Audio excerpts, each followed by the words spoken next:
Back out to KOCO's Michael Seiden. He was just speaking with us a minute ago. Michael, you've got something else there to share this evening. Yeah, right now I'm joined by the Forest Park captain, Captain Wingate. And Captain, I know you and your crew, you've been out here going door to door. Tell me a little bit about what you guys are doing out here and what kind of things you're finding. We're doing what's called a secondary search, where we go back through here and just make sure we don't find any residents still in their homes, their animals, fatalities, things like that. We're going through house to house, very detailed, digging under everything, debris, closets, shelters, backyards, just anything we can find. Right now, luckily we haven't found any fatalities. We found one gentleman. He was safe. We took him over to rehab, and we found a few animals that we rescued. So. Tell me though, our viewers at home haven't been able to see some of the houses at the front of the street, but it's my understanding there are some people who are actually in their homes tonight. They didn't have any damage. Yes, it's very weird. Just a few houses down here, we went in and it looks like it's totally destroyed, but you go in and it isn't touched. So it's hit or miss. You go into one house and it's just in shambles, and the next house it's fine. So it's very weird. It's a very weird scene. So. For people who aren't familiar with Forest Park, I believe you guys are a volunteer fire department. You guys are just outside Oklahoma City. This is more. This isn't your city. Mm-hmm. Why did you feel like it was so important to come out here and help? Well, besides our fire department, we're also on a county task force, Oklahoma County Task Force. So any kind of emergency management, fires, tornadoes, anything, we're geared up and ready to go to help our. I mean, we're all brothers. We're all family in Oklahoma. So we're out here every time anybody needs us. You're going house to house in the dark. I see you've got your hard hat on, but Sarah, dangerous. I mean, lots of debris out here, nails. Talk about the conditions you guys are up against right now. They're very extreme dangers, like you said. We can't see anything. We're pretty much. You've got to have your ears on and your nose, and just we had gas leak back there when we first started. So when the guys found it, it's like you said, it's very extreme. You have to be very careful. I was talking to some of your guys. They were telling me that you guys were actually fighting a fire. Yes, sir. And then you had to come to this. Yes, we did a structure fire in Spencer, Oklahoma. They got that under control and released us, and we came straight out here to help with that more.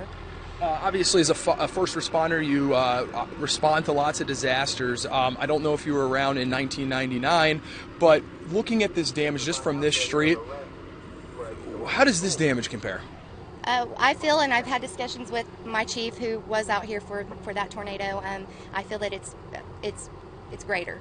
It's more significant than the one back in '99. Talk about the houses you're going through right now. I know it's dark, but describe to our viewers, people watching at home, what kind of damage you're seeing in these homes. It'd be like if you took a piece of chalk and crumbled it in your hand. You really can't tell where the garage was or where the living room was. You look for objects, kind of familiar objects, tools or children's toys to let you know where you're at. Children's toys, and we check, very thorough pictures of maybe families, so we maybe would know what we're looking for, who we're looking for, things like that. So really, it's hit or miss. Like I said, it's one house will be fine, and the next you can't tell what was in there. And I just want to be clear, if you could reiterate for us, there were not reports of anyone still trapped here. This is just a precautionary measure. No, we have not had any reports of anybody trapped. Where we're searching, again, it's a secondary search. We're just going through and making sure that some people, they're in shock or they're quiet, they're elderly and can't hear. So we're going through and just making sure we get everybody accounted for. Is this the only place you've been in Moore, or have you been around the city, and can you kind of describe what else you've seen around the city of Moore? This is our first deployment we're on right now for today, so I can't really compare it to any other parts of the neighborhood or the city. But coming into staging into here, it's the schools were pretty bad when we drove by them.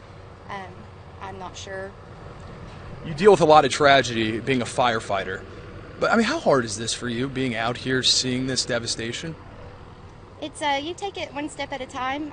My family's at home safe and waiting for me, and I pray to God for that. And I know that if it was my son or my mom or dad or my husband out here, then I would definitely want somebody like me or my guys out here looking for them, making sure they're safe. So you just you kind of put that in the back of your mind, and you get your job done. You don't let it tear you apart too bad. All right, Captain, I know you and your crew have a long night ahead of you. I want you to get back to work. Thank you so much for taking time out, and what you guys are doing, it's great, and I know Oklahomans appreciate it, especially the residents of Moore are really happy that you're out here and working. So there you guys go. You know, volunteer firefighters, they're not even with the city of Moore. They heard about what happened, they've seen the pictures, and they're out here helping out, making sure that no one is still trapped in this community.